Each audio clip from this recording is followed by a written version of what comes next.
This week on Myth, we're riding back to ancient Britain for the origin story of one of the most famous wizards ever. You'll see that you shouldn't build on a dragon, that history used to be a lot more fun, and that mercenary armies usually aren't your friend. Then, in Gods and Monsters, we're traveling even farther back in time to follow one of the fleeing heroes of ancient Troy.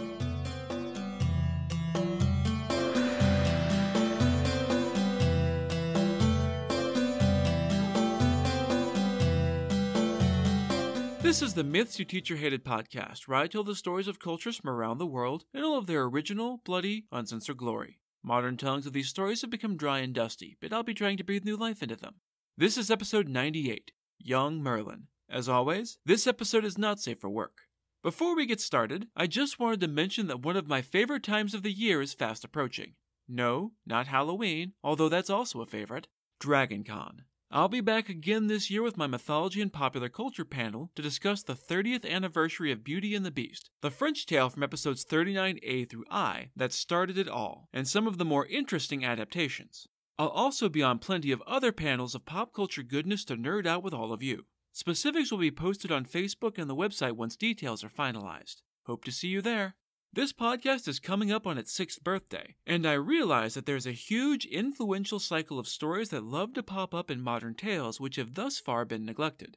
I'm talking of the Arthurian legend, of course. Part of what makes this such a difficult topic to cover is figuring out where to start.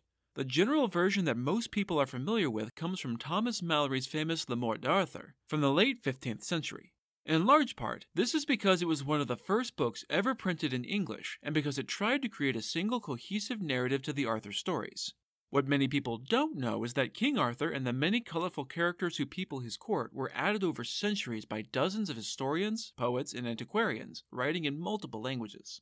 The earliest possible mention of a figure who might be King Arthur comes from the 9th century Historia Britonum, History of the Britons, and the 10th century Annales Cambriae, the Welsh Annals. They both describe a Romano-British leader who fought against the invading Anglo-Saxons sometime in the late 5th and early 6th century, and includes the famous Battle of Badon, where Arthur supposedly killed 960 men single-handedly. If you've seen the absolutely fantastic Green Knight movie with Dev Patel, you've heard this referenced in the film. Thus, while extremely unlikely, it is possible that some historical king known as Arthur fought in the Battle of Badon sometime between 516 and 518 and died with Madrau, better known as Mordred, at the Battle of Camlan between 537 and 539. Most likely, he's a folk hero or a Celtic deity who became associated with real deeds of one or more ancient warriors. Different writers at different times took all kinds of liberties with the canon and characters, and many of the best known and most beloved knights didn't actually show up until fairly late in the story cycle. The subject of this week's episode, however, has been around since the first major work of Arthurian legend, the Historia Regum Britanniae, or the History of the Kings of Britain, by Geoffrey of Monmouth from the 12th century. The mysterious court wizard Merlin lays a heavy hand across modern depictions of wizards of all kinds, from Gandalf the Grey to Doctor Strange. His story was later fleshed out in an old French poem aptly named Merlin, written in the 13th century by Robert de Baron. This is when the famous incident of the sword and the stone first appears, orchestrated by our brooding magician. For the sake of clarity, we'll be using Geoffrey of Monmouth's version of Merlin's early years. Geoffrey's depiction of the trickster Merlin was based on a North Brythonic poet and seer named Myrddin Wyllt, or Myrddin the Wild, and Emrys, a Welsh character who was himself heavily based on the 5th century Romano-British war leader and real person, Ambrosius Aurelianus. Almost all later versions of Merlin take this original depiction as their inspiration, including de Boron, so it's fitting that this be the Merlin we first meet. Of course, this is a long and twisty tale that begins long, long before Arthur or Merlin, so we first need to back up a bit and meet Vortigern. Our tale begins with the death of Constans II, eldest son of Constantine III, not related to but definitely named after Constantine the Great, who had been named co-emperor of the Western Roman Empire by his father.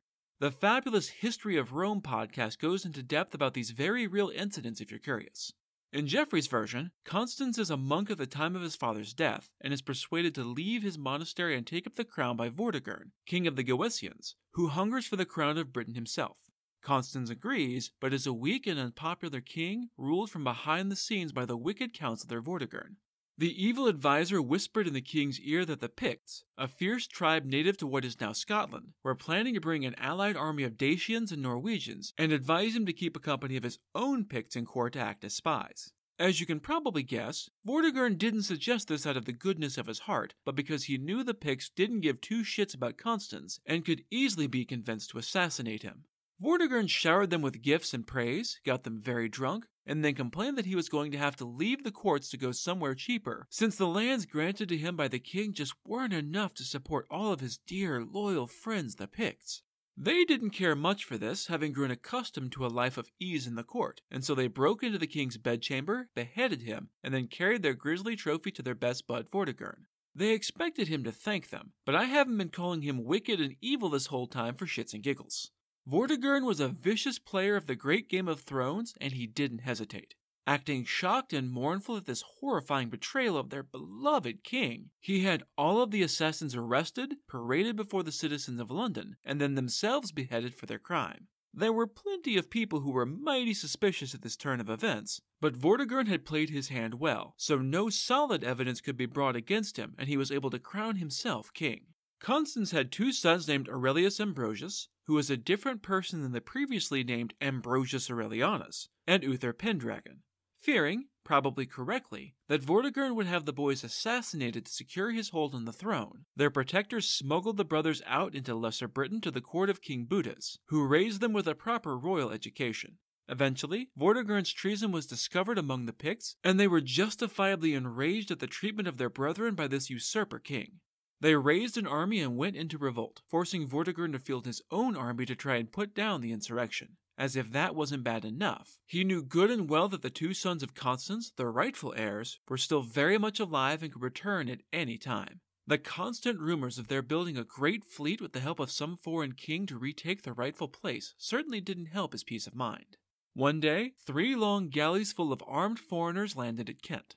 The brothers Horsa and Hengist were in command of this expedition, which Vortigern ordered to be met peacefully and brought to meet him. It turned out that these two were princes from Saxony who had been kicked out to seek their fortunes elsewhere. According to them, when there were too many nobles, it was customary for all the princes to come together and vote on who was the strongest amongst them to go adventuring. They were pagan worshippers of Freya and Odin, who they considered to be the same god as the Roman Mercury. Today, we consider Odin to be more analogous to Jupiter, aka Zeus, but the ancient Romans had decided that he was definitely Mercury, and our buddy Geoffrey had followed suit. Vortigern smelled opportunity, and he offered these two princes and their men a place in his kingdom as well as lands of their own, if they would agree to fight the rioting Picts for him. Horsa and Hengist readily agreed to this proposal and promptly ride out to battle alongside the Britons. The Saxons turned out to be fierce fighters, and managed to drive the Picts back into their lands without the Britons having to do much more than watch. Grateful for this victory, Vortigern handed over all of the land that was promised and then some, since they had done so well. By now, Hengist had talked to the locals and learned which way the winds were blowing. He was a clever prince, and he went to Vortigern and asked for permission to bring over more of his men to stand ready against the rumored return of Aurelius Ambrosius. Those were the magic words, and so the king was all too happy to agree to bring over more Saxon warriors. Hengist then asked for a town and to be officially named a prince here to match the titles he'd been born to, but Vortigern wasn't willing to make a foreigner a member of the nobility quite so easily. Giving in quickly, Hengist instead asked for the right to build a fortress to house all of the new Saxons he was going to bring over. This was permitted, and thus was built Cair Corai, known in the Saxon tongue as Thancaster. 18 more ships of Saxons soon arrived in Britain full of warriors, as well as Hengist's daughter Rowan. Vortigern was invited to see the new castle and the new army at a huge royal banquet in his honor. Kings love being flattered, so of course he agreed. That night, a stunning beauty brought him a golden cup of wine and offered a drink to his health. Vortigern was smitten by this woman, who was none other than Rowan, of course, in spite of her being a pagan and he a Christian, and he soon asked to marry her. Hengist pretended to think about it and consult with his brothers and counselors, all of whom said to do it. They were swiftly married, and Hengist was made Lord of Kent. This would be shocking news to Goringun, who was currently the Lord of Kent and had no idea he was being fired. The king married his pagan bride, which soon earned him even more hatred from his own local nobles and, worse, his own grown sons Vortimer, Cadogan, and Pasentius. By right of being the king's father-in-law, Hengist insisted on becoming one of the king's counselors. His first advice was to bring over Hengist's son Octa and his brother Abisa and give them control of lands in the north of Britain to stand as a bulwark against further violence from the barbarian Picts. Vortigern figured that if some Saxons were good, more was better, and agreed to these terms. Octor, Abessa, and Cherdric, for good measure, sailed over immediately with 300 ships full of soldiers, which they promptly used to beat the ever-loving shit out of the Picts and all of the king's other enemies. Vortigern was thrilled by these developments, and so he had no complaints as Hengist continued to bring more and more ships of Saxon soldiers over. The rest of the British nobility was far less sanguine about this affair. They suspected that Hengist was building himself a private army larger than anything they could raise against him. Thus, they begged Vortigern to banish these foreign barbarians from their shores before it was too late. Besides, you couldn't have filthy pagans marrying good Christians because how would you know who was righteous and who was evil? Seriously, that was one of their arguments. Vortigern refused to hear it. These Saxons had done everything he ever asked of them and had beaten his enemies for him, which the local lords had proved utterly unable to do. Realizing that Vortigern was basically the king of the Saxons now instead of the British, they abandoned him and raised his son Vortimer as their new king. They rallied their armies under the new king Vortimer and fought against Vortigern's Saxon army for the fate of the island. Hengist's brother Horsa was killed in the fighting, as was Vortigern's son Catigern. After a long siege, Vortigern was forced to wave the white flag. He went to meet his son to discuss terms. While this conference was happening, his Saxon army got on their ships and sailed back to Europe, leaving their wives and children behind. Vortimer promptly restored the lands entitled to his local subjects, which pissed off his stepmother Rowan. She bribed one of Vortimer's close associates to poison him, which killed him very quickly and very painfully. He had just enough time to call his vassals together and urge them to defend his beloved country from all invaders and to bury him at the Church of St. Germanus, which he had just rebuilt so that his spirit could ward their shores from any Saxons. No sooner was he dead than his subject ignored his last request and buried him in London. With Vortimer dead, the peace talks quickly devolved, ending with Vortigern returning to the throne he had literally just been driven from. At his wife's request, he sent messengers to her father Hengist, inviting him to return to Britain. Just, be discreet and only bring a small personal retinue, okay? Hengist, hearing that the man who had just beaten his army was dead, said fuck that shit and raised an army of 300,000 men and built a fleet to carry them over the sea. You can't keep a beatstick that large a secret for long, and when the news reached Britain, even Vortigern was forced to realize that he had made a terrible, terrible mistake. For once, he and his nobles were in agreement, and they raced to raise their own army to fight back. Unfortunately, Hengist was kept informed of literally everything that was happening by his daughter Rowan, and so was able to plan a counter-strategy. After much deliberation and several discarded attack plans, the fleet settled on subterfuge. They would pretend that this was all just a big misunderstanding and sue for peace. An ambassador was sent to explain to Vortigern that this huge army wasn't to attack him. Oh, heavens no. You see, Hengist had just thought that Vortimer was still alive and in charge, and the Saxons were sailing back to heroically protect his good pal Vortigern.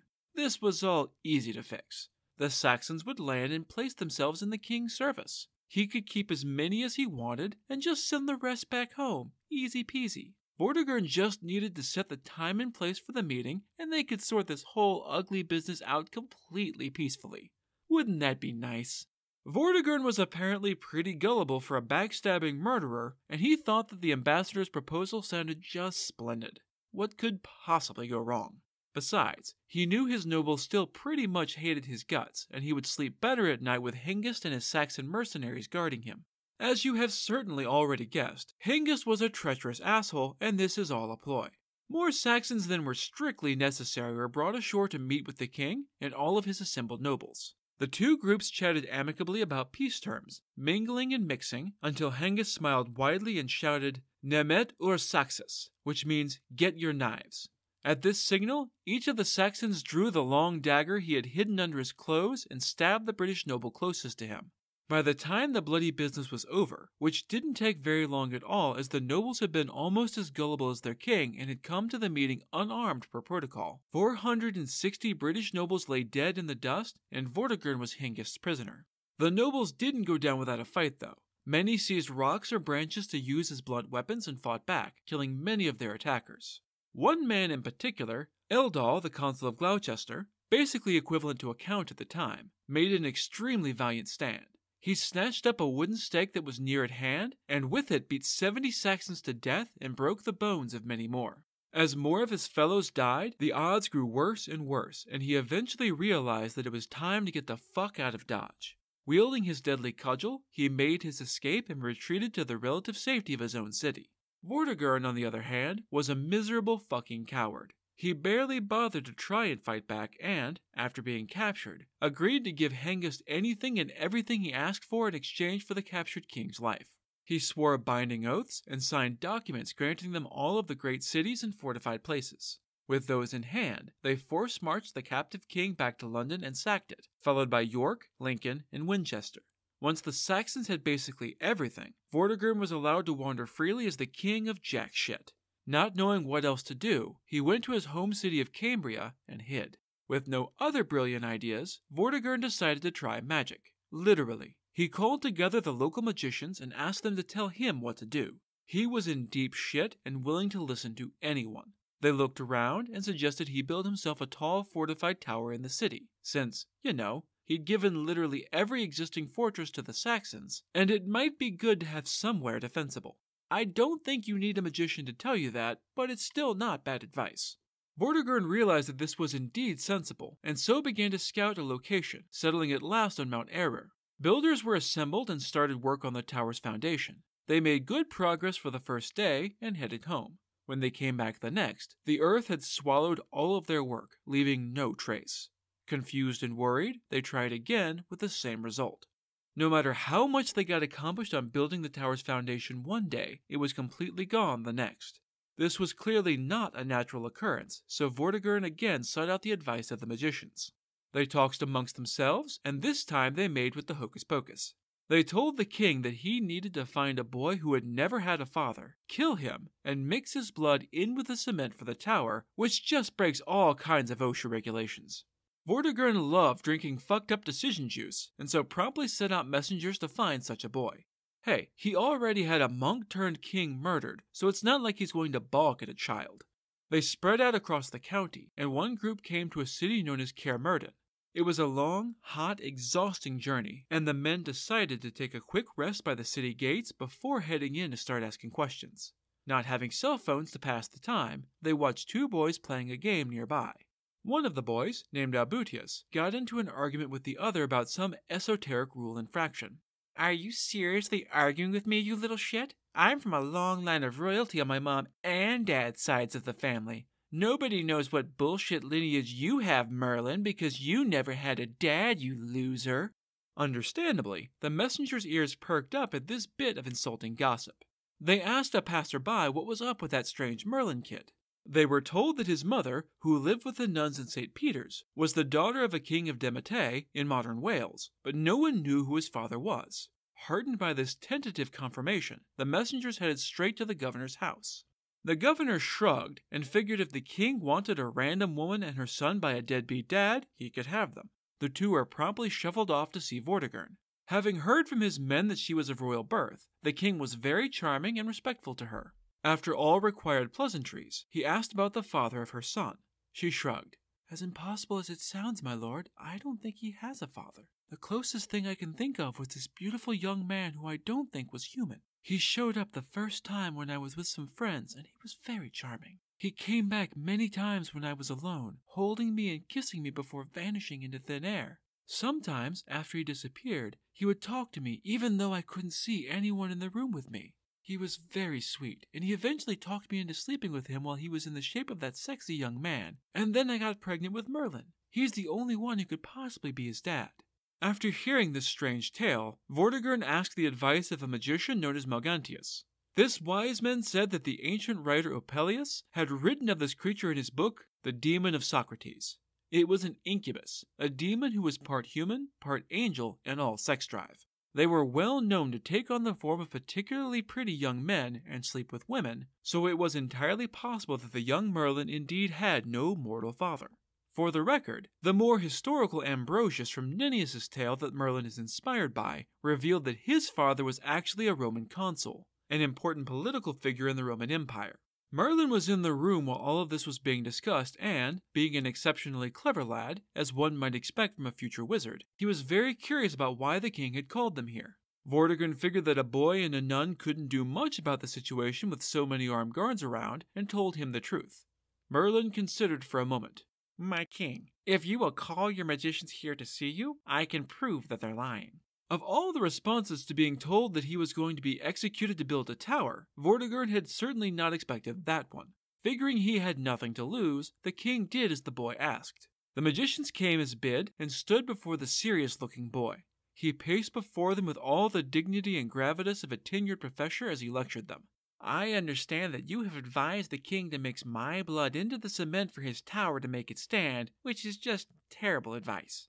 You think that will make it stand, but you don't know shit. Tell me, do you know what's under the foundation? He paused, but no one answered.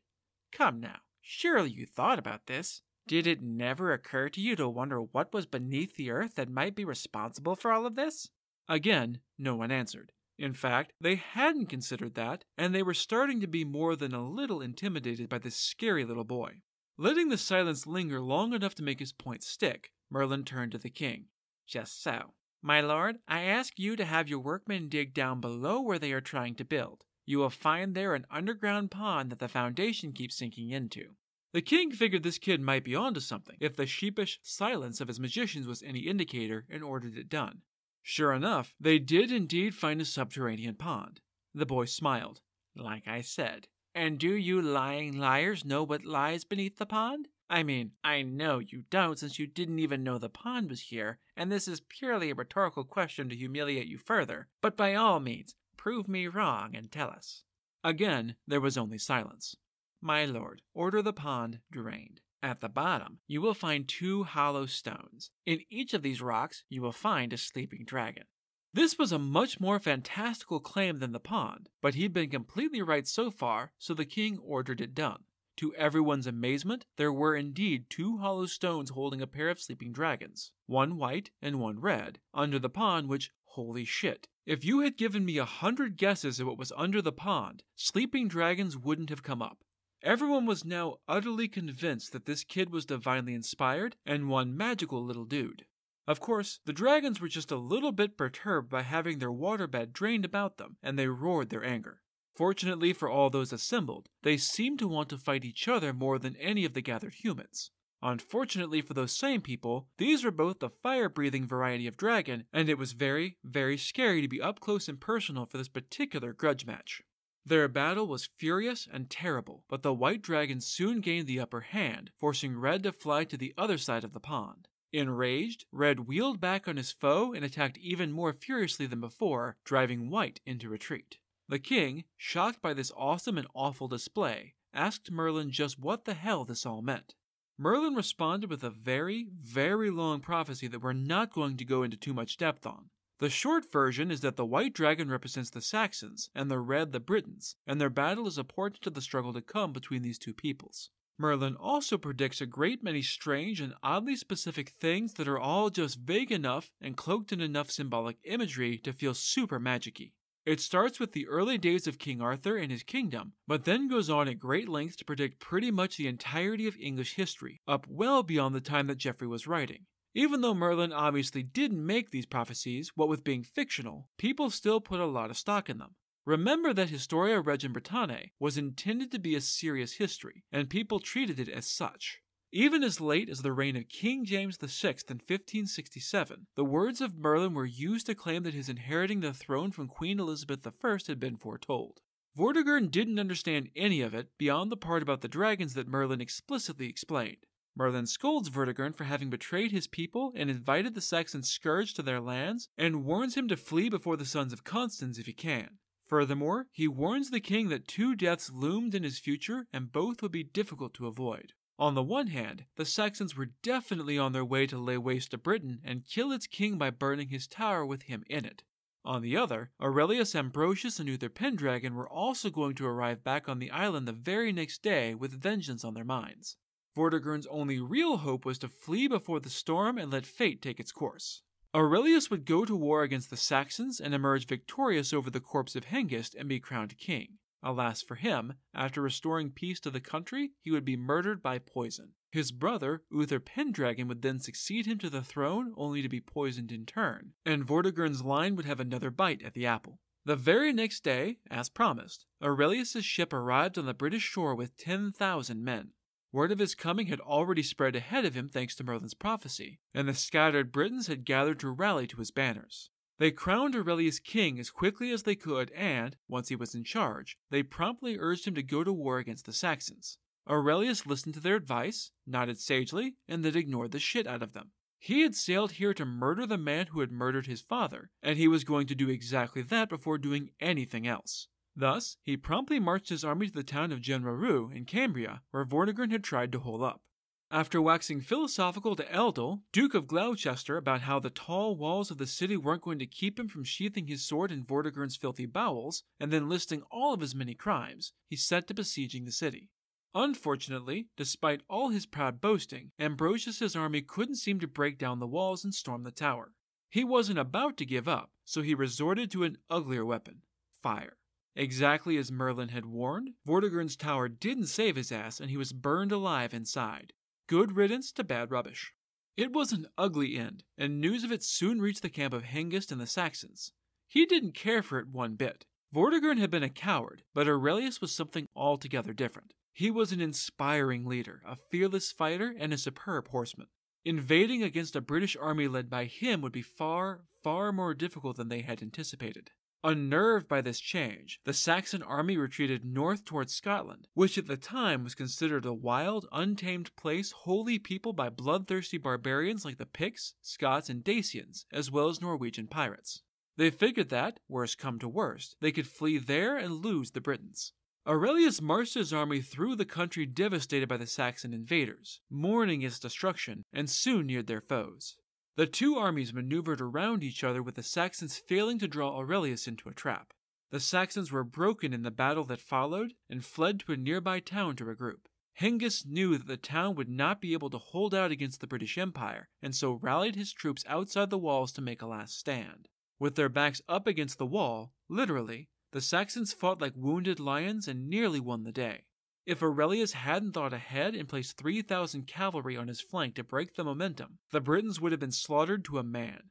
As it was, the day was incredibly bloody on both sides, with the groans of the wounded and dying filling the air. The battle teetered on a knife's edge until the Duke of Cornwall led a furious charge deep into the Saxons as predicted by Merlin. Seeing his chance, Eldil booked it up to Hengist, grabbed him by his fucking helmet, and dragged him into the main British force. With their leader captured, the Saxon army lost the will to fight and fled the field. Some scattered into friendly cities, and others vanished into the woods, but most rallied under Hengist's son Acta and fled to York, or under his cousin Eosa at Alclad. Aurelius was victorious. Hengist was sentenced to death by beheading for his many crimes. In a show of valor, Aurelius ordered that his slain foe be buried with honor according to his pagan traditions. Aurelius headed to York to besiege Acta's forces, who surrendered very, very quickly. They threw themselves on the king's mercy and, to their surprise, the king was willing to grant it. They were offered clemency in exchange for swearing allegiance to the new king and moving to the wild borderlands with Scotland to be a bulwark against the northern barbarians. Acta was too happy to agree, and so they became the vassals of the new king. He also heard the terms that the other Saxons had been granted and surrendered as well, agreeing to the same conditions. Thus, the war was over. King Aurelius promptly set to work rebuilding his country and the many cities that had been sacked by the Saxons. Peace soon reigned across the land. With rebuilding underway, the king thought it fitting to erect a monument to the lives of the many British patriots who had given their lives in the defense of their kingdom. He called together the best carpenters and masons around and ordered them to get to work, but they refused, saying their skills were not up to such an important task. In response, Merlin's name was put forward by an archbishop as a kid with vision. Maybe he'd be up to it. Understandably curious about a child described as Vortigern's prophet, Aurelius asked a lot of questions before agreeing. Merlin was brought before the king and commanded to give a prophecy. Merlin snorted. "That's not how it works, your highness. Mysteries of this kind are only revealed when the time is right, not when you want it. I could make up some bullshit to amuse you, but it would all be lies. Sorry, not sorry. Was there anything else?" The king took this rejection pretty well for royalty and switched to talking about the monument he wanted to build. Merlin considered for a moment. If you want to honor their sacrifice, send for the Giant Stance Monument in Calaris, a mountain in Ireland. It's a truly impressive circle of cyclopean stones so large that no one else in the modern era could possibly raise it. If you put them here, they will stand forever in tribute." King Aurelius laughed out loud. "Seriously? How the hell am I supposed to move stones from Ireland that you yourself just said were too damned big for anyone today to move? I mean, it's not like we don't have big rocks right here in Britain, right?" Merlin shook his head.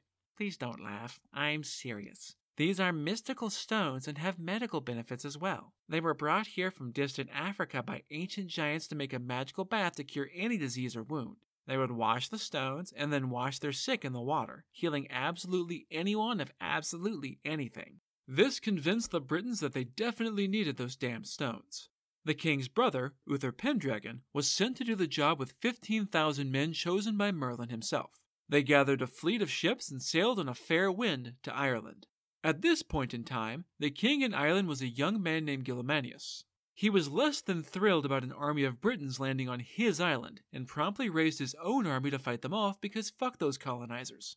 When he heard that this army had come to steal their ancient monument for themselves, he smiled derisively. "Typical, really. What, they don't have their own rock, so they have to invade and come steal ours? That's some British bullshit if I've ever heard it. No wonder the Saxons fucked them up so bad. They're not getting their grubby mitts on our magic stones without a fight." Unfortunately, the British army had shaped up considerably under the new management, and Uther Pendragon was a hell of a general. The Irish army was soon routed and forced to flee. The victorious army marched to the Giant Stance, which was every bit as enormous and monumental as Merlin had said it would be. Merlin smiled secretively and told the 15,000 men to go ahead and do whatever they thought they needed to take down the stones. They tried ropes and ladders and contraptions, but the stones didn't even budge. Merlin laughed and set to work on his own shit. As I mentioned before, these stories are ostensibly a history, and so Merlin can't exactly out and out use magic. It wouldn't be believable, unlike fucking dragons and giants apparently. Instead, he builds some mysterious secret devices that were totally able to move the stones, load them up on the ships, and bring them home. They were then set up by Merlin in the place where they currently stand, because this is none other than the famous Stonehenge monument. Yep, according to legend, that's Merlin's work. And that seems like a good place to leave jolly old England for now. The Saxons have been driven out, the rightful king crowned to bring peace to the land, and one of the most famous ancient structures erected, which means it's time for Gods and Monsters. This is a segment where I get into a little more detail about the personalities and history of one of the gods or monsters from this week's pantheon that was not discussed in the main story. This week's legendary hero is Brutus of Britain. Not to be confused with the more famous Brutus who arranged the assassination of Julius Caesar. This Brutus was a descendant of the Trojan hero Aeneas. You know, the one that famous piece of fan fiction the Aeneid is named after? After the fall of Troy, see episode 26.0, Aeneas and a group of Trojans escaped the city and sailed for Italy to escape the wrath of the Greeks. After getting into another war real quick, they conquered the kingdom of Italy and settled down. Aeneas' son Ascanius took over after his father, and in turn had his own son Silvius, who in turn got married and conceived a child.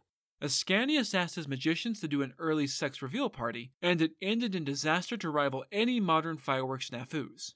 The magicians announced that this child would be a boy and would kill his mother and his father, would get his ass banished, and then would achieve great glory. That wasn't the best news, but at least it wasn't all bad. The boy was born in due time, and, sure enough, his mother died in childbirth, fulfilling one part of the prophecy. He was named Brutus and raised by a nurse. For the next 15 years, it seemed like the magicians had only been partly right, which was a relief. One day, Brutus and his father were out hunting together. The servants were driving the deer between the two hunters, and Brutus took a hasty shot, which flew wide and hit his dad square in the chest. That's why you always pay attention to where you're aiming, Brutus. It was clearly an accident, but Brutus wouldn't have been the first ambitious son to accidentally kill his father to take over, so everyone assumed it was murder. Patricide was a terrible crime, and so Brutus was exiled from Italy, exactly as had been predicted. Without any better plan, Brutus wandered to Greece, since Troy was a smoking ruin, and found the descendants of King Priam enslaved by Pandrasus, king of the Greeks. As we have seen, the Greeks didn't exactly have just one king, but it simplified the story considerably, so whatever. Brutus learned that they were his kinsmen and took up residence among them, and began to distinguish himself as a brave and competent warrior. His fame began to spread, and Trojan refugees from all over the country began to flock to his banner. It felt good to be working for a fellow Trojan instead of one of those nasty Greek fellows who had burned their city. This renewed Trojan army began to encourage their commander to rise up and overthrow the Greeks, which they assured him they could easily do now that they were 7,000 strong. They found their opportunity when a man named Assaracus sought their help. His mother had been a Trojan concubine, and so his brother, who was full Greek, had convinced the Greek king to give him the 3 castles that had been left to Assaracus by their father. Brutus composed a fairly polite letter to the king, asking that the Trojans be given permission to live in the woods where they had fled to avoid being slaves, or else to let them leave the country in peace. Pandrasus was pretty miffed about some foreign Trojan asshole demanding the release of a whole mess of slaves, and so instead of doing either thing, raised his own army to hunt them down. Brutus had been expecting something sneaky like this. They were the people of the great liar Odysseus after all, and so he was waiting in ambush for them. After a pretty one-sided fight, the Trojans routed the Greeks, took the king's brother captive, and set up shop in the town they had taken before meeting the rest of the Trojans in the aforementioned woods. The Greek army, reformed under Pandrasus, besieged the fortified city, which sent a message to Brutus asking for help. The Trojan general realized he didn't have enough men to win a stand-up fight. They'd only won before because of the ambush. Instead, he brought out his 2 captives and threatened to kill one unless the other helped him lure the Greeks into a trap that night. The prisoners, desperate to save their own lives, agreed to help. The Greek army never suspected the king's brother of tricking them and waltzed right into their own bloody slaughter. Having killed a huge portion of the Greeks already, Brutus was able to break the siege and free the city. For good measure, the Greek king Pandrasus was taken captive in the fighting. After much debate, they decided to force the king to marry his eldest daughter Ignoge to Brutus to secure a lasting peace. Once they had secured this, and her large dowry, the Trojans would leave the Greek lands for some other country. Pandrasus would agree to these terms, or he would be horribly tortured to death. The choice was his. You can probably guess what he decided. 324 ships were gathered and launched out to the horizon. Ignoge fainted several times at the absolute horror of being forcibly married to the defeated enemy of legend, and then sailing away from literally everyone she ever knew. Brutus tried to comfort her, but it was no use. She cried until she had no tears left, and then shook in silent grief until she fell asleep. Poor thing. The Trojans sailed for 2 days and nights until they arrived on the island of Laodicea, which was inhabited thanks to the bloody rampage of pirates. Brutus knew none of this, and thought it would make a fine place to land. They came ashore and built shrines to Jupiter, Mercury, and Diana, or Zeus, Hermes, and Artemis. That night, Brutus was visited by Diana in his dreams, who foretold his future. She told him that he and his Trojans would come to an island that had once been home to giants, and there found an empire. The Trojans returned to their ships and sailed on in search of their new home and Brutus's destiny. They came first to the coast of Africa, and then sailed to a bunch of places that exist as names in this record only, so no one really knows whether any of them were real or made up by old Geoffrey. History was a lot easier to do when you could just make up whatever you didn't know, wasn't it? Anyway, they came eventually to the Pillars of Hercules where the Sirens dwell. Remember them from back in 72I? The ship was very nearly destroyed, but Brutus knew his Greeks' epic, which were recent history to him, and was able to steer his companions out of disaster. They continued on until they found several nations that had been founded by Antenor, another character from the Aeneid, and other fleeing Trojans in the recent past. Their leader was a man named Corynaeus, who agreed to join Brutus. His people were thereafter known as the Cornish, aka people from the area of Cornwall, a distinct ethnic group within Britain. They sailed on to Aquitaine, got into a scuffle with the local king over hunting rights, and started yet another little war. Brutus won the day and ravaged the country with fire and sword, stealing much of their riches before moving on.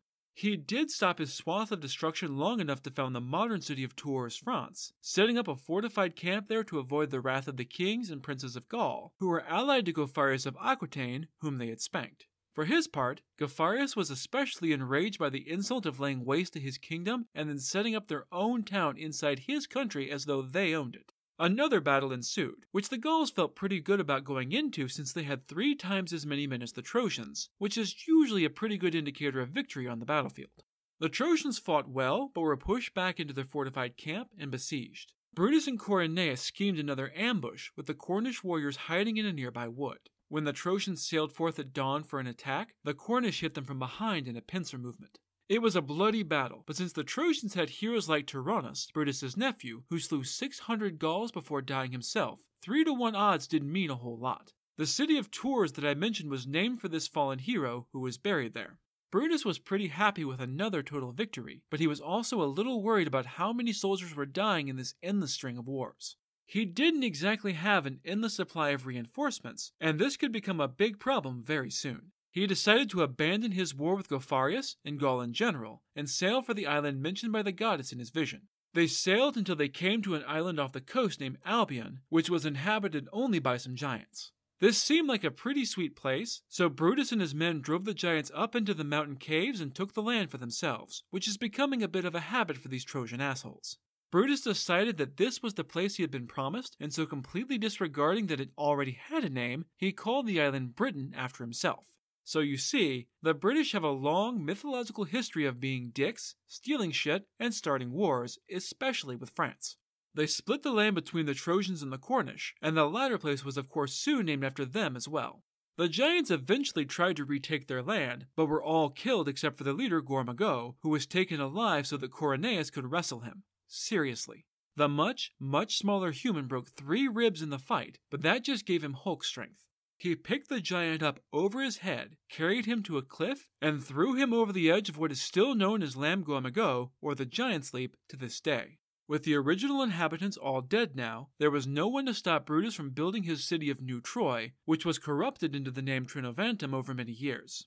This city on the banks of the river Thames was later renamed after Lud, the brother of Cassibelan, who fought against the famous Julius Caesar, becoming Cair Lud. This name too got corrupted into something that is probably more familiar. London. The tale ends with Geoffrey dating this whole affair to the time when the Ark of the Covenant, yes, the one from the Indiana Jones film, was taken by the Philistines, which makes this very, very old. Thus do the British also lay claim to the ancient lineage of Troy, just as the Roman Empire had done. That's it for this episode of Myths Your Teacher Hated. Keep up with new episodes on our Facebook page, on iTunes, on Stitcher, on TuneIn, on Verbal, and on Spotify. Or you can follow us on Twitter as @HardcoreMyth, and on Instagram as Myths Your Teacher Hated Pod.